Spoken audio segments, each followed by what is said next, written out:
Ceni, Roger Machado, Guto Ferreira, Gadiardo, Bielsa e Vitor Pereira. Uma lista aí. Os 3 últimos são divertidos.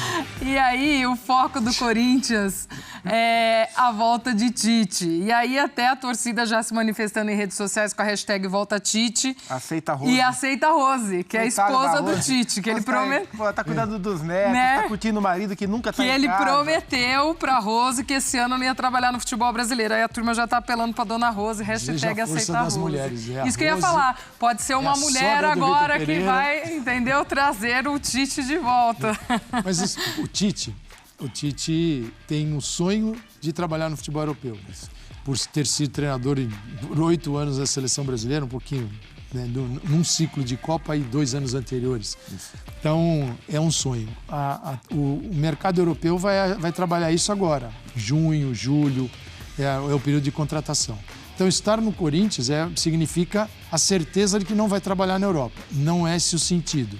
Outra coisa, será que o Tite deseja trabalhar no Corinthians depois da seleção brasileira, olhando para este elenco e quem olhar com carinho, se debruçar para este grupo, com a idade que alguns têm, aquilo que a maioria pode oferecer, é possível salvar o Corinthians? Porque qual é a expectativa? Depende qual é a expectativa da diretoria, do torcedor. É que um treinador vai chegar e o Corinthians vai disputar o título brasileiro?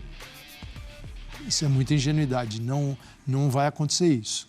Então o Tite tem 2 motivos. O primeiro é, por que não trabalhar este ano? Porque ou ele vai para a Europa, ou ele espera para pegar um trabalho do começo. O cara sai da seleção brasileira para pegar um furacão para dirigir. Mais ele não do que um time precisa competitivo, disso. né, Calçadinho? Olha o ambiente que ele vai encontrar turbulento de outras coisas para gerir. Vitor Pereira, Gadiardo, Bielsa, tira da lista. A lista mais realista ali tem Rogério Ceni. Eu não vejo problema nenhum, mas tem gente que... Rogério Ceni, ídolo de São Paulo, sim. Mas hoje ele tem outra função. Eu não lido dessa mercado, forma com o futebol, então isso eu acharia interessante. Não vejo nenhum problema. Acho que... cara que tem história, mas acho que não pode dirigir esse time, não consigo entender. Mas... O Rogério, ali tem... Roger Machado, Luxemburgo, Guto. Foi o que a nossa lista trouxe aí desses brasileiros. Ou treinador de fora, que aí períodos de adaptação... Ou convencer alguém que está empregado a deixar o seu clube, né? E ir para o Corinthians, o que é mais complicado, dado o poder de barganha do Corinthians no momento. É complicado. Né? Eu conversei com uma pessoa bem próxima ao Tite hoje e eu ouvi dessa pessoa que... Assim, é muito improvável, assim, quase impossível que ele mude o seu mindset, assim, a sua ideia de não trabalhar em um clube brasileiro esse ano. Se por um acaso ele mudar de ideia e optar por trabalhar em um clube brasileiro 2023, eu vejo essa possibilidade para segundo semestre e não para primeiro, pela questão que o Calçade colocou, pelo mercado europeu se abrindo agora. Assim. Então, acho que o que eu ouvi dessa pessoa próxima ao Tite é que é praticamente impossível que ele abra conversas para assumir um clube nesse momento, mesmo sendo o Corinthians. Que ele é o plano A da diretoria, sempre foi. Inclusive, quando o Vitor Pereira saiu, antes do Lázaro ser efetivado, o Duílio ligou para o Tite, conversou com o Tite. E o Tite falou, não vou trabalhar. E aí o Corinthians foi lá e pegou o Fernando Lázaro. E quando o Fernando sai antes do Cuca, o Tite é o plano A. E quando o Cuca sai antes do próximo, o Tite é o plano A. Mas, assim, pelo que eu já ouvi de pessoas muito próximas a ele, inclusive hoje, isso é uma possibilidade, assim, praticamente impossível de se concretizar.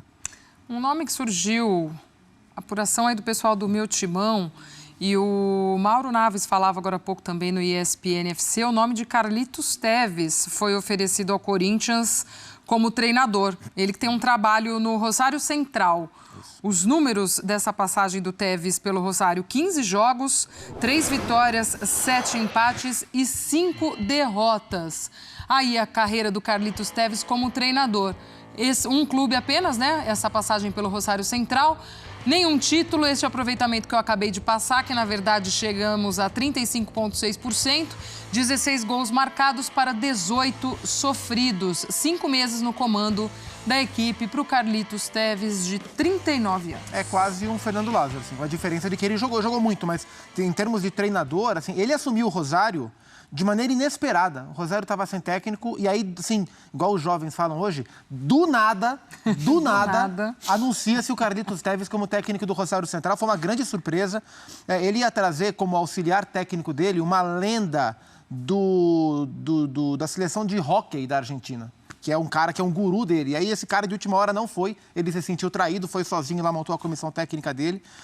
Não foi um bom trabalho, o Rosário ficou sempre, nos 5 meses que ele esteve à frente, ficou sempre do meio para baixo de tabela, não foi um bom trabalho, o trabalho durou pouco, ele saiu de quando ele parou para jogar para quando ele começou a trabalhar como técnico nesse trabalho do Rosário. Não foi um cara que se preparou para tal, então foi mais no empirismo, no que ele é como figura, do que propriamente na preparação. Eu não vejo nenhuma segurança em um nome como ele.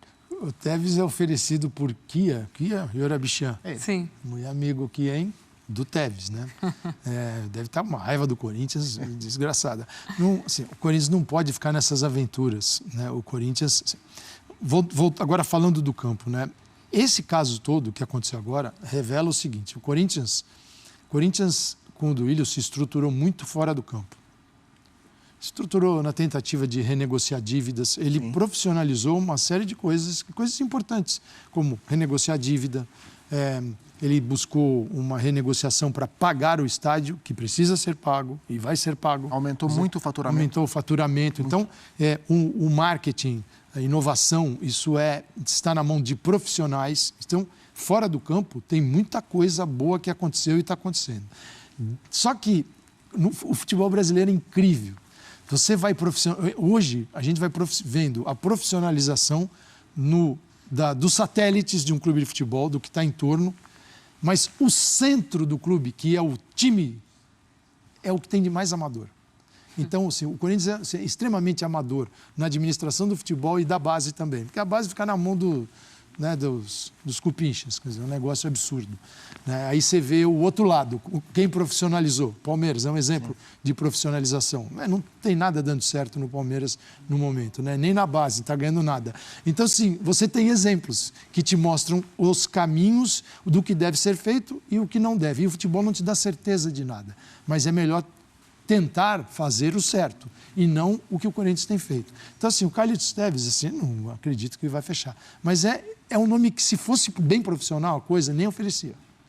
Você joga, porque você fala assim, vai que, né, do jeito que está lá, vai que eles topam. Joga então, para preciso profissionalizar o departamento de futebol urgente, porque ele é o coração dessa história chamada Corinthians.